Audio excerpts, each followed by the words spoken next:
Welcome to Tech to the Rescue, using tech to slash costs while boosting sustainability and accessibility. Please welcome our moderator, Peter Hacks, founder of Performa Media. Peter Hacks is the founder of Performa Media and started out as a writer and producer at ABC News in Washington.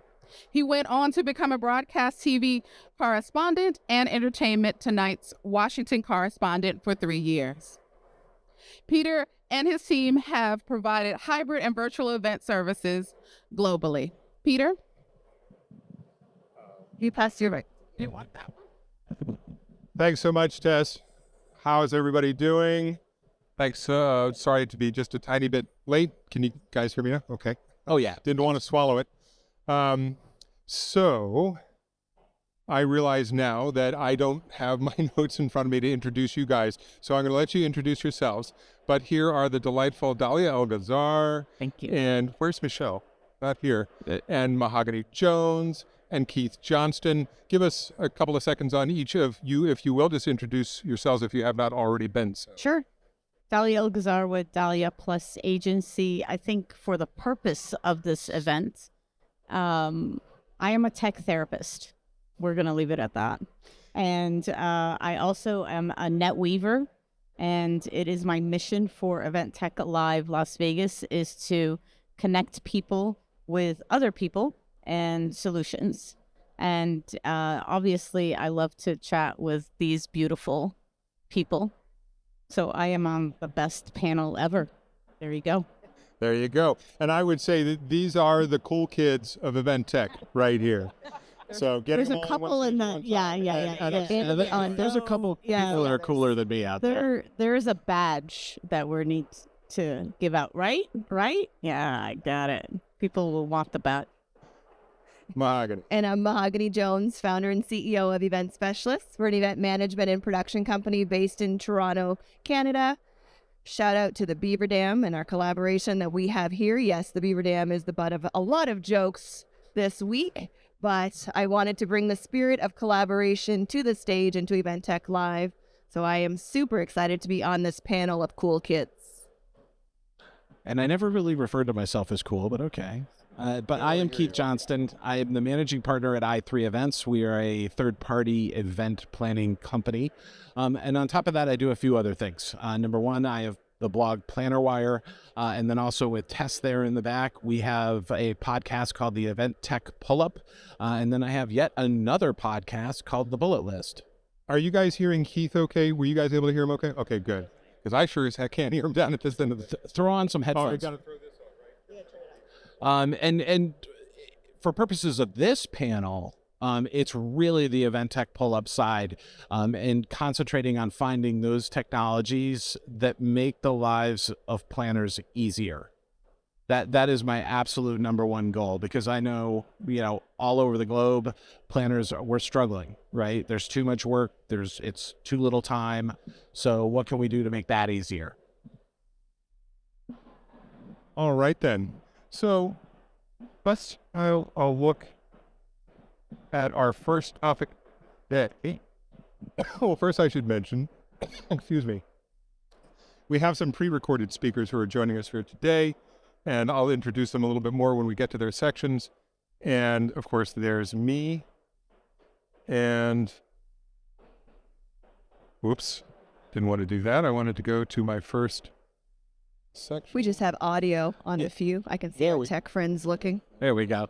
All right, so our first pre-record is a panelist by the name of Crystal Arkless, and she is with Diversity Women Media. And they had an event about 4 months ago that we actually participated in, and it was in the Washington, D.C. area, and it was almost going to not become something that was shared with the audience that was not in the room because the bandwidth was just so incredibly, incredibly expensive. So let's listen to what Crystal has to say. The type audio. Let's see. And if you can just hit the space bar, it'll play. I was consulting with Diversity Women Media, an event for diversity and inclusion, and it was women of all races, cultures, and backgrounds. And it was at a hotel that is well known, but we definitely loved the hotel and wanted to have the event there because, our attendees love going there. So we did have an issue where we were trying to stream the conference for this particular event. And bandwidth was definitely an issue, and it was going to be costly for this particular hotel to supply us with that. And then we had 5 rooms that we needed to provide streaming services to. And so we were faced with trying to figure out, how do we continue to be able to offer streaming services to the attendees that are attending virtually without breaking the bank. $20K is definitely out of budget for us. And so it definitely made us think about, which direction we wanted to go in. And at one point in time, the thought was, okay, we just will not do the streaming services, which we did not want to do that because of the fact that we had promised that in our marketing for this particular conference. But we were so glad that we were able to find another solution so that we were able to, continue to offer the streaming services that we marketed for this particular event. One thing I will say as a conference director, you do tend to notice that when people are upset about an experience, they will definitely let you know. If anything goes wrong, they will definitely let you know. And I'm glad to say that we did not have any negative feedback about the streaming services and the quality of the conference experience for them, for all the sessions, which is remarkable. And we did not have to scale back on, they can only see just the keynote speakers or the conference experience that took place on the main stage, but we were able to offer the breakout sessions as well. And so that was a big plus. The other thing that we have learned too is you reach an audience that you most likely would not have been able to reach had your conference only been in person. We definitely have come to the conclusion that we need both. We need the streaming, we need the recording when it comes to the attendees and their need to see the content either on the day of or after. Is something that we will continue to do and continue to provide because the need is there. Right. So there was Crystal, and there's her email address if anybody wants to send her a question. So in case you missed it, the initial quote, $40,000 for 5 rooms for 2 days, just streaming bandwidth. Then it was cut to $20K, but by bringing in an alternative to the hardwire in the venue, it was about $8K of more than a 75% savings. So that's one. Let's now talk about event management software with the lovely Mahogany Jones. All yours, Matt. Thanks for the cheers. I will have to say that event management software, and I say this all the time, so for those of you who've heard me speak before, it's one of my biggest pet peeves that a lot of software deems themselves to be event management software when they are in fact a registration solution. So when I say event management software, I like to think of it, and I want to steal the words of Dana, to say as outsourcing the elements. So think of your event management software as, and I'm going to speak to functionality, not to name any specific platforms. If you would like me to name the certain ones, I can certainly do that. But think of the functionality that you would like to have for your event. So for me, the ideal event management software allows me to store all of my event information. And that's information for my suppliers, that's information for the event. It's more than just the agenda. I would like to ideally be able to manage my budget, my access to information, and then also have it speak to my CRM. That is also another pet peeve of mine, to have 2 separate solutions. So then you can't track your attendee data along with what is happening in the event. One thing that I'd like to point out, we were talking cost savings. When it comes to event planning, and I'm going to say this as a planner sitting here, as we prepare for our events, one of the things that we often discount and we don't look at from a price perspective is our labor hours. So every time we're looking at all of these event management solutions, the registration solutions, oftentimes we'll hear from our clients or our bosses, whomever is the one that's the decision maker on the budget, that we don't want to spend on that speaker management tool. But when it comes down to how many hours it takes to put all of your speaker details into a spreadsheet, then manually update said spreadsheet as you import that information into the platform to then manage all of the updates, we've now lost hours and hours of man hours, but that still goes against your budget.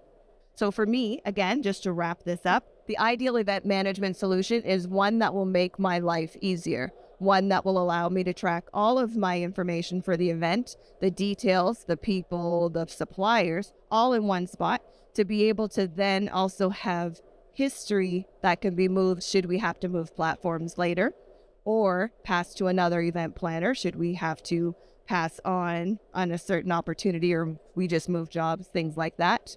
But it also starts to give you a historical data for the event. You're asking for way too much. All the things. I want it all. But there are some platforms that do that, Way too much. right? And one of the things I was going to ask you all to do is to make a recommendation of something you like. If you have something you like, let's say them by name. This has nothing to do with any alliances, partnerships, contracts. This is just you as a veteran of the industry. What do you like from a management? We're going to shout out to the Canadians first. I will say that. We're going to go Feedloop and Event Mobi as tools. We're going to go Canadians. Whoop, whoop. We also want to shout out InEvent too. I will say InEvent makes my life a lot easier as well. Awesome. Yeah, I'll second the Feedloop one.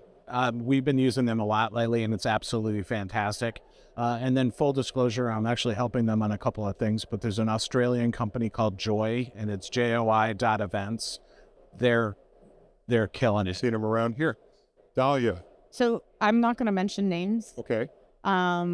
But what I would also say, just to piggyback on what MJ said, this is MJ, just FYI, because I give everybody nicknames. What's mine? What? KJ. We're not going there. But what is also needed, in my opinion, is when you look at your event management platform or platforms, because I think, the Holy Grail has always been one solution, one-stop solution. Do not ever say that, because it's not the truth. But it's basically actionable insights. Any insight should be actionable, but it should, when you have event planners, how many event planners or organizers are in the audience?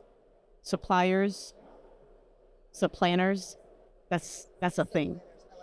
So the whole idea here is, we sometimes drown in data, and we drown in tech, and we drown in platforms where we just want someone to come and say, hey, these are your insights or action items that you should take on right now. So it's almost like a prioritization list, if you will, and where they also have it that you can share it, because there are some management systems that still don't give you that shared access, right?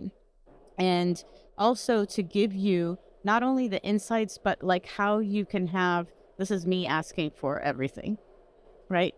But giving you the proper way how you can actually have that business discussion right back to the C-suite, or right back to your procurement or your team, for example. The challenge that everyone is having, especially on the event organizer side, is the turnover. So when you do have a tech stack, when you do have an event management system, and you have all this data, and someone leaves, sometimes that intel leaves with them. Someone comes right back in, tries to reconfigure everything. Has anybody seen that? Does that ever happen? Really? It happens, right? So you want it to be where it is almost historical data, but it's also proactive. It's something that you can take as a report. It will give you insight of how you can save on costs, but increase efficiencies, and potentially maybe it's revenue opportunities that are hidden. So my 2 cents. All right, then. Let's move on to our next section, and it gives us a chance to introduce Michelle. So, Michelle, take a second and introduce yourself, if you will, and then tell us about the innovations in maximizing exhibitor and sponsor experience. Thank you very much. Hello, everyone. I'm Michelle Nicole McNabb, and I very much appreciate the invite to be on this panel. I was actually part of the hosted buyer as well, so being here as a participant and a contributor, right? So I work specifically with companies that leverage events as a channel. So not only understanding the planning side and the production side and logistics, but also how do we leverage events for business on the other side of the table, and that communication, that tech side, and working alongside with planners and event tech to streamline that process. And so let's get into your topic. Talk for experience of findings. Feel free to mention names because you want to give all estimates. You go fish. All right, and next slide. I have one slide to keep us on track for the talking points. So when it comes to working as your contributors, your speakers, sponsors, organizers, not only want to take into account of your ticket holders. So we're talking the stakeholders right now. And what are we looking for? As you mentioned, it's not necessarily all at one, but how can we streamline the multiple tech stack, right? Because when we're contributing, we're not working necessarily as event professionals, right? Those clients are not here at Event Tech Live. They're not familiar, yet we're asking them to download new tech, whether they're familiar or not. And every single time they go to a show, they need to know where they need to be and streamline that process. And every single time that they go to a show, there's a new point of contact and the suppliers. And to Mahogany's point, those labor hours of that's going to add into training and into being mindful. So how can you streamline all the different tech stack of all the different shows? And they're not learning all the different platforms. They don't know Cvent from InEvent. They don't know the different brands. They just know that's another app I have to now download and learn. Data points. We care about the data points. So are the organizers using tech that can give us the insight so that we know should we and are we interested and are we in aligned with your ticket holders? Is it a hosted buyer? Are we able to speak to who we want to? Take this out. So having the ideal connections, we're asking those questions because we want to know if the organizers have that at the time of registration. Not only how can we get in front of who, but do we have permission to keep the conversation going? And so as a supplier and knowing if we're going to travel, going into sustainability and travel and where are we spending our money, just to stand up on stage is not going to help us if we don't know, can we start the conversations? Do you have those relationships and do we have the permission to keep those conversations moving forward? So how can we get that data? And do you as the organizers have that information, and what tech stack makes it easy to get that back for our on-site people back at the office? Meetings, matchmaking, lead retrieval, networking versus prospecting. We want all that information. And we want it easy. And we want to have it streamlined back to our CRM. If that's important, what is the type of show? Is it intended for hosted buyers to make meetings, or is it activation? Is it brand awareness? And so having that understanding depends on what sort of tech stack we're looking at for this, and so that we can get our teams up and going. Next would be QR codes and digitalizing the content. So at these booths, are you as the organizers, do we have the tech stack rather than do we have to print out all our collateral? Or is there an easy way that if we're speaking that we can get that content into the hands of your attendees in an easy way and or at the booths? Or what sort of information can we streamline that customer journey and digitalize all that information seamlessly without the print, the sustainability? It's a lot to then ship all of that. And if you're doing multiple shows, to ship and to get it there and the logistics, again, we're talking people that aren't necessarily familiar with our industry. And if we're working a Freeman show or a GE's show, that's much different than having the opportunity to speak at a local brand awareness activation. And so understanding and streamlining that process to get our content that they care about in one easy way in the hands of who cares about it, and that we know that we're doing that seamlessly and sustainability. And I got to ask you for what you like. So mention a couple of either packages or services. Yeah. When it comes to the lead retrieval, I'm really liking Cvent has a universal lead retrieval, because going back to one of my early statements is that allows us, regardless of what shows, whether we're hosting and or attending or sponsoring, speaking, it doesn't matter what the organizer chose as the lead retrieval, that we can streamline all that into one. So I really like that for the lead retrieval. Grip is good for meetings, face-to-face. Meetmax is another one. So again, when we are assessing the organizers, even if the end client doesn't know these platforms, I'm asking, what platforms are you using to make that easy for meetings? Fabulous. And any other suggestions here from the standpoint of services or software that you guys felt has linked to with this? You don't have to have any suggestions. I thought I would at least throw it open to the panel.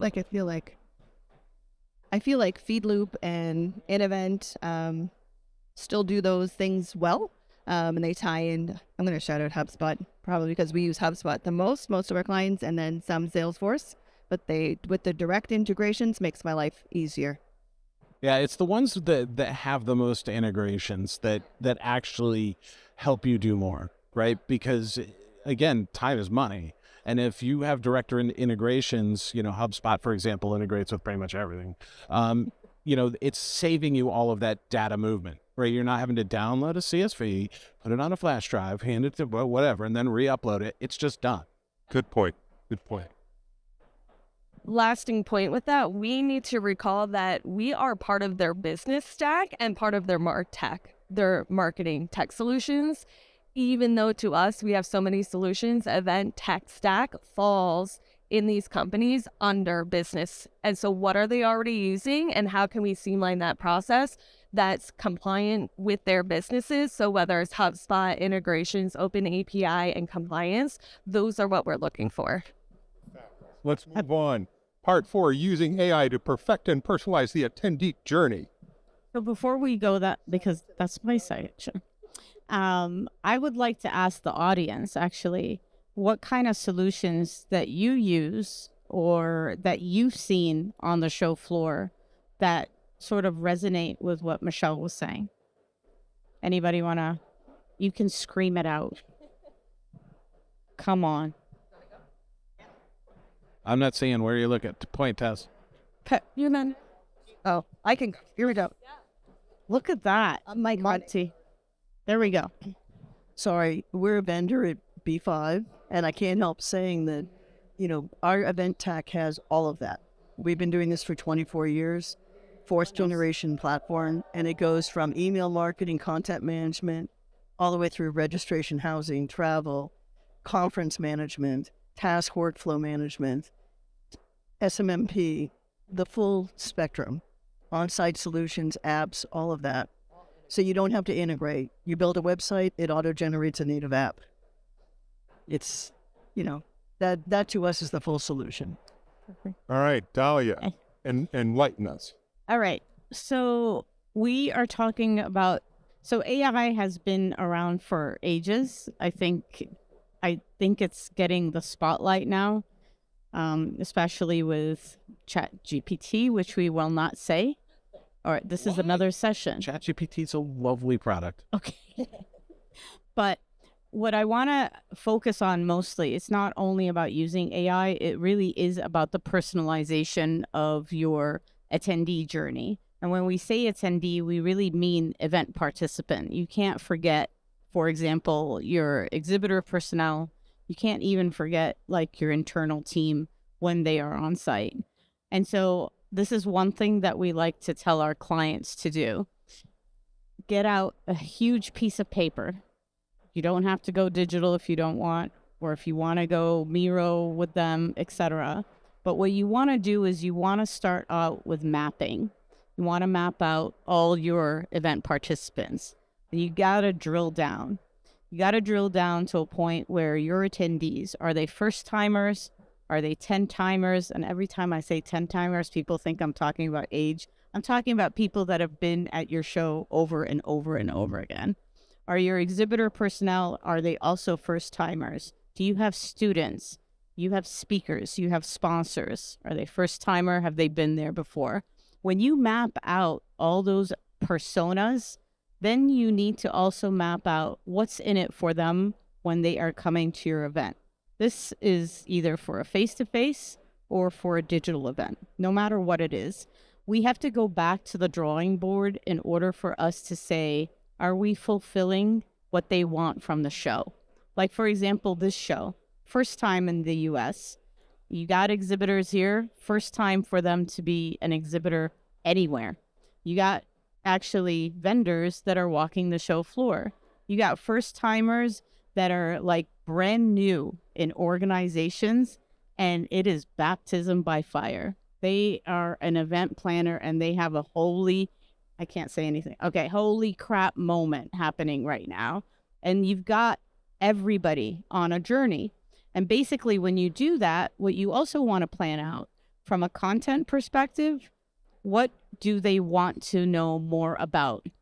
And of course, we went through the whole registration. How many people filled out the profile, your profile, what you're looking for, and what you can offer? So that's step number one. But then where you also can see is this is where you get like-minded people together from a content perspective. I'm not talking only about the sessions on stage. I'm also talking about the huddles that you can have outside at the pizza food truck, for example. But this is where AI can jump in. It can jump in where it is matchmaking people together. That part we know. But what it also can do, and what you think of is, okay, I was matchmaked with MJ to talk about pepperoni pizza. Maybe. Yeah? Okay, that's maybe. Okay. But what we also want to do is like have AI help us say, how about you try this topic about AI with event management, and then huddle over there in the corner. That content needs to be captured, needs to be, how many people use Otter? Right? Or Supernormal. Do you use Supernormal yet? Awesome. But what I'm saying is you capture that content and then you're able to use it for those that are enticed by that topic. This is where you need to talk about like how AI can help you simplify the goals of your attendee journeys. That's how you personalize it. From a content perspective, from a connections, Michelle talked about GRIP, for example. We have a hosted buyer program happening here. But the whole idea of matchmaking and scheduling one-to-ones is not the only thing that you can do. It's one-to-many. This is where we talk about and we tease people about brain dates. So if I know how to talk about like websites, and there's people here that want to get their websites reviewed, this is where the matchmaking can happen. The one thing that's going to start happening at events is agility, meaning that you're going to have to design on the fly. And you're going to have to be really great at it. And the thing that's going to be your superpower is probably going to be AI, but it's also going to have to be manpower, those that are boots on the ground that can say, guess what? We're going to have 3 huddles happening at the same time. One is about pepperoni pizza. I'm going to stick to pepperoni pizza. Okay. And then one is about like something else. And one is about maybe women at an AV. And I got 2 superpowers right there. Right there. So this is what I'm saying. It's content, it's about connections, and it's also about being proactive. What more do you want? So this is where people are giving you their body and their soul for like 2 days to 5 days. What are you going to do to deliver their goals, and how fast you're going to do it within the event? And Dahlia, when somebody comes to you and says, great, so How? what AI system do you use to take all that data and point the way forward? So I am not going to name names, but what I will say is go back to your tech companies, your tech partners, and ask them, how are you going to use AI?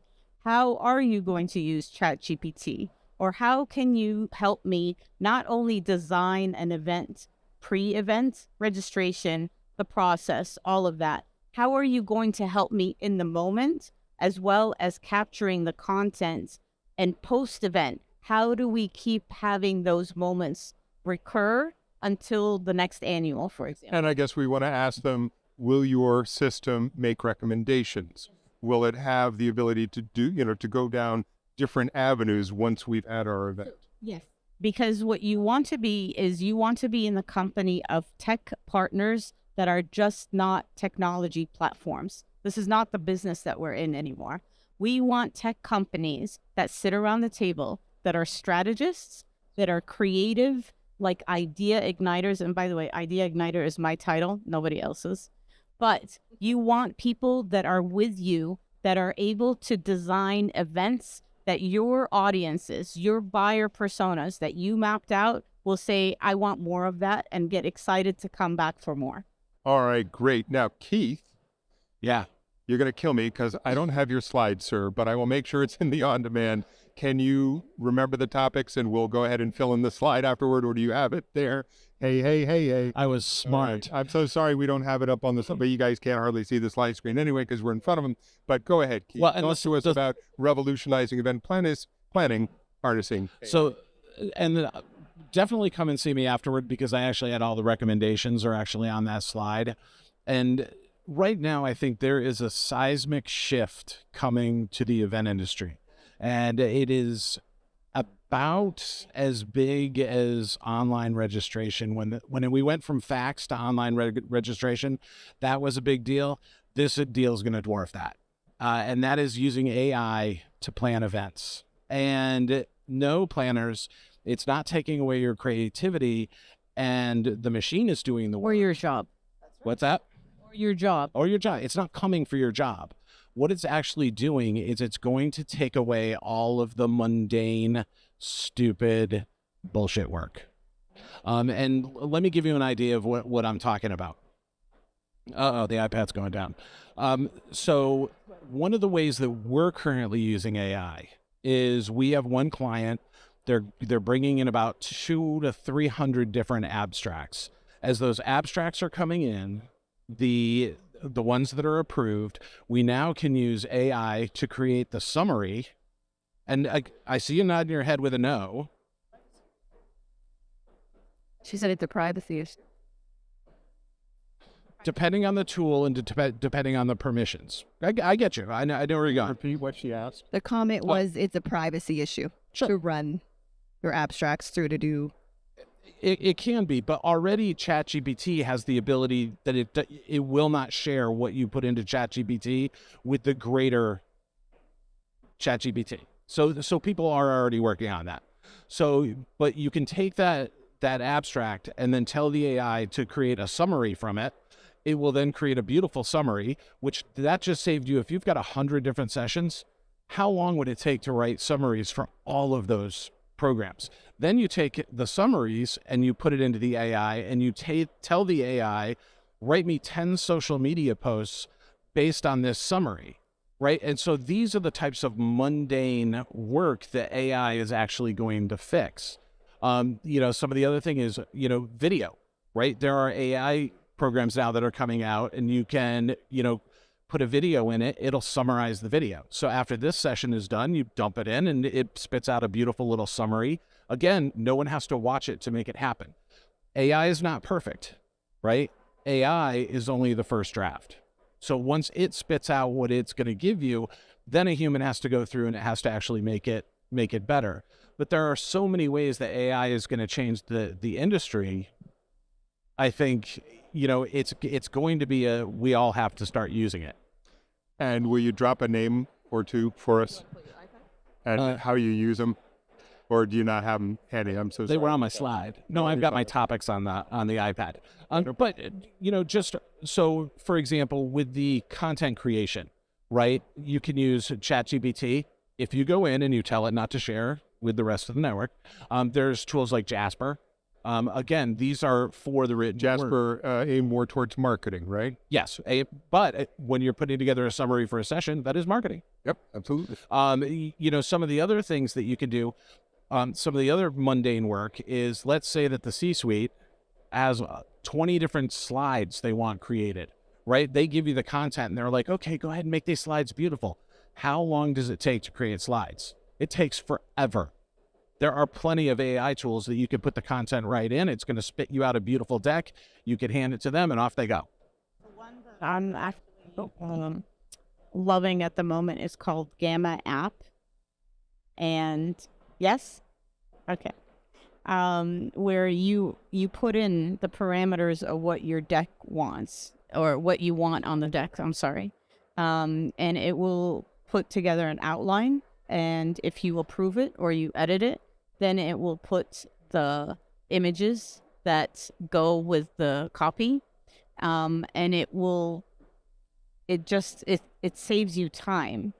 What it is, I see AI and I see ChatGPT as a launching pad for ideas. So when you get writer's block, or when you want to see what else is going on, for example, it does not replace what we do as event or content designers. It is really, truly almost like an idea camp, if you will.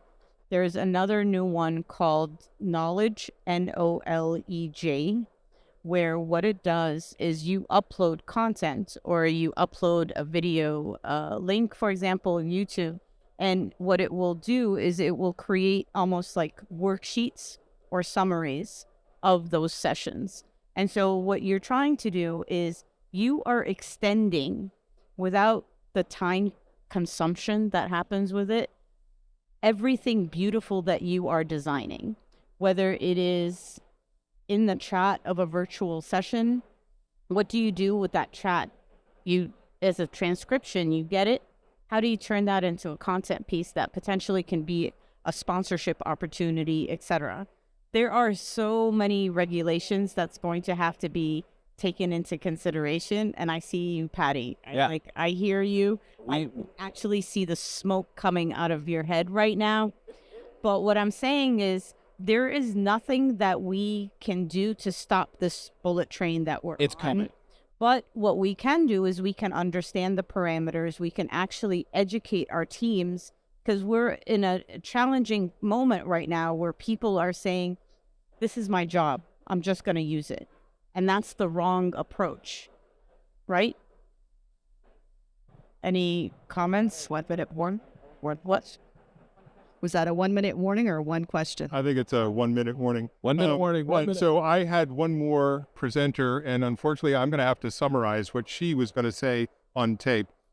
Who here is using badges for their conference that go into plastic holders? Show of hands. All right, so you can see that the trend may be away from that, and that's what we were going to talk about. Asked American Seed Trade Association. They used to spend a great deal more on registration because they had to bring people in, teach them, these go in the green ones, these go in the red ones, these go in the blue ones. And there was a certain amount of, they had to bring them in on Sunday. It was a minimum 4 hours, and it was really costly. I still have clients that do that. And then they, it came around to doing it without the badge holders. This is an example of it. There are others, and there's no badge holder, and everything just goes on here, and your color coding just gets printed out. And she saved about 35% of the cost of her staff for registration. She saved about $2,000 or $3,000 on badge holders. So definitely saved a lot of money by switching to it. Choose to Rent and some of the other folks here can certainly talk about how you can do it. But we highly recommend, if you can, get rid of those plastic badge holders, be more sustainable, save money at the same time. So, well, and you actually were saying throw out names and things like that. Smart Source Rentals, who's here, Indeed. I actually got a demo of their badge printing and on-site stuff last week. They're doing a phenomenal job. All right. And I think that's going to be it for us. Thank you so much for joining us. And I do have email addresses for, is it right here? It is here. So there are some email addresses if you want to send any questions via email to any of the participants. Thank you so much and have a great rest of your show.